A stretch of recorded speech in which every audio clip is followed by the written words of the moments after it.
Plus one English എക്സാമിൽ ഓരോ ചാപ്റ്ററിനും നമ്മളോട് ചോദിക്കാൻ ചാൻസ് ഉള്ള ഏറ്റവും ഇമ്പോർട്ടൻ്റ് ആയിട്ടുള്ള ക്വസ്റ്റ്യൻസ് അതെന്താണെന്നുള്ളത് കാണിച്ചു തരലാണ് ഇന്നത്തെ വീഡിയോയുടെ ഉദ്ദേശം.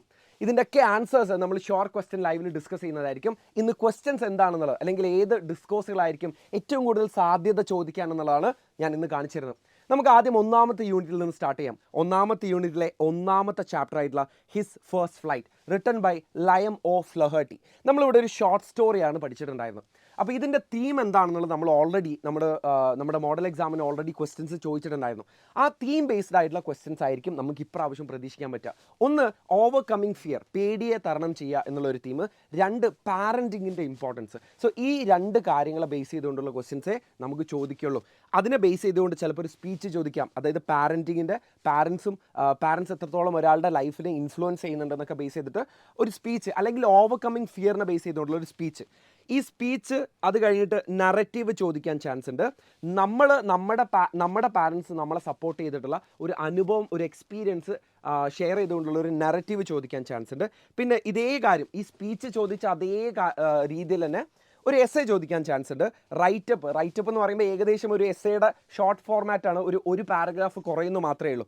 ലൈവ് ടി വി റിപ്പോർട്ട് ഒരുപാട് തവണ ഒന്നും ചോദിച്ചിട്ടില്ല, 1-2 പ്രാവശ്യം ചോദിച്ചിട്ടുള്ളൂ. പക്ഷേ അതും പോസിബിൾ ആയിട്ടുള്ള ഒരു കാര്യമാണ്. ഈ യങ് സീകൾ പറക്കുന്നു എന്ന് പറഞ്ഞൊരു ഭാഗം അതിന് ചിലപ്പോൾ ലൈവ് ടി വി റിപ്പോർട്ടായിട്ട് കൊടുക്കേണ്ടി വരും. പാരഗ്രാഫ് ചോദിക്കുകയാണെങ്കിലും സിമിലർ തീമായിരിക്കും, പാരൻറ്റിങ് അല്ലെങ്കിൽ ഓവർകമ്മിങ് ഫിയർ എന്നുള്ളത് തന്നെയായിരിക്കും. അഡ്വൈസ് ചോദിക്കുന്നത് മോർ ലൈക്ക് ഒരു ഗ്രാമർ ടോപ്പിക്കാണ്. ഇനി രണ്ടാമത്തെ ചാപ്റ്ററിലേക്ക് വരാം. ഡോക്ടർ APJ അബ്ദുൽ കലാമിൻ്റെ സ്പീച്ചായിരുന്നു ഐ വിൽ ഫ്ലൈ.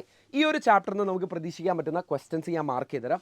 ഒന്ന്, ലെറ്റർ ആയിരിക്കും. അതായത് ഡോക്ടർ APJ അബ്ദുൽ കലാമിൻ്റെ ഇത്തരം അദ്ദേഹം പറഞ്ഞിട്ടുള്ള പ്രധാനപ്പെട്ട കാര്യങ്ങൾ ഉൾപ്പെടുത്തിക്കൊണ്ട് നമ്മളൊരു ഫ്രണ്ടിന് അയക്കുന്ന ഒരു കത്ത് നല്ല പോസിബിളാണ്. അത് ഇൻഫോർമൽ ലെറ്റർ ആയിരിക്കും. 2 ഇമെയിൽ ആയിരിക്കും. ഇമെയിൽ ആണെന്നുണ്ടെങ്കിലും അത് ഇൻഫോർമൽ ആയിരിക്കും. ഒരു ഒഫീഷ്യൽ ഫോർമാറ്റിലൊന്നും നമ്മൾ കൊടുക്കേണ്ടി വരില്ല. പിന്നെ മൂന്നാമത്തേത്, നമുക്ക് ഡോക്ടർ APJ അബ്ദുൽ കലാമിനെ ഇൻ്റർവ്യൂ ചെയ്യാനുള്ള ഇൻ്റർവ്യൂ ക്വസ്റ്റനെയർ നല്ല പോസിബിൾ ആയിട്ടുള്ള ഒരു ക്വസ്റ്റൻ ആണ്. മറ്റൊന്ന് റൈറ്റപ്പ് ആണ്. എങ്ങനെ നമുക്ക് യുണീക്ക് ആകാം എന്നുള്ളതിനെ ബേസ് ചെയ്തുകൊണ്ട് നമുക്കൊരു റൈറ്റപ്പ് പോസിബിൾ ആണ്. ഈ റൈറ്റപ്പ് എന്ന് പറഞ്ഞു കഴിഞ്ഞാലേ നിങ്ങൾ ഒരു കാര്യം ശ്രദ്ധിക്കണം. ആ റൈറ്റപ്പിൻ്റെ അതേ കോണ്ടന്റ് തന്നെ ആയിരിക്കും നമ്മളോട് ഇൻ കേസ് ഇനിയിപ്പോൾ ഒരു എസ്സേ ചോദിക്കുകയാണെങ്കിലും ഒരു ആർട്ടിക്കിൾ ചോദിക്കുകയാണെങ്കിലും ഒരു സ്പീച്ച് ചോദിക്കുകയാണെങ്കിലും നിങ്ങൾ ജസ്റ്റ് ഈ പറഞ്ഞ ഡിസ്കോഴ്സുകളുടെയൊക്കെ ഫോർമാറ്റ് മാത്രം പഠിച്ചാൽ മതി. പക്ഷേ നിങ്ങളൊരു റൈറ്റപ്പിൽ എന്താണോ കൊടുക്കുന്നത് അത് തന്നെ അങ്ങോട്ടേക്ക് ഫോർമാറ്റ് മാത്രം നിങ്ങൾ മാറ്റിയിട്ട് കൊടുത്താൽ മതി. ഇനി മൂന്നാമത്തെ ചാപ്റ്റർ ആയുള്ള quest for a theory of everything by Kitty Gail Ferguson. നമ്മളിവിടെ പഠിച്ചിട്ടുണ്ടായിരുന്നത് സ്റ്റീഫൻ ഹോക്കിങ്ങിൻ്റെ ഒരു പ്രൊഫൈലായിരുന്നു. ഇതിന് ഏറ്റവും കൂടുതൽ ചോദിക്കാൻ ചാൻസ് ഉള്ളത് ഒന്ന് പ്രൊഫൈലാണ് സ്റ്റീഫൻ ഹോക്കിങ്ങിൻ്റെ, അത് വരുമോ ഇല്ലേ എന്നുള്ളത് നമുക്ക് ഉറപ്പ് പറയാൻ പറ്റില്ല. 2, ഇമെയിലാണ്.